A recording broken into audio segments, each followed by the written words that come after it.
পড়ায় লিখেছেন হাবিবুর রহমান।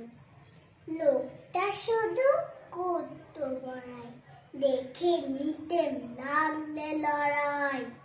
ওই ডিবিতে মাত্র বসি, চোখ পাকিয়ে জড়ছে তুষির।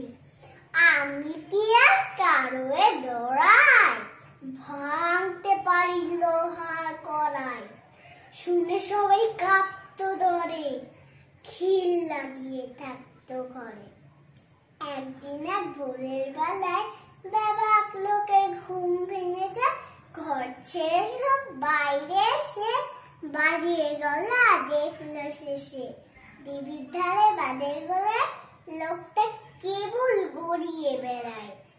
ব্যাপার কি ভাই, ব্যাপার কি ভাই, ফিস ফিসিয়ে বলল সবাই। লোকটা তখন চেঁচিয়ে জানায়, ও ধরেছে নাকের ডগায়।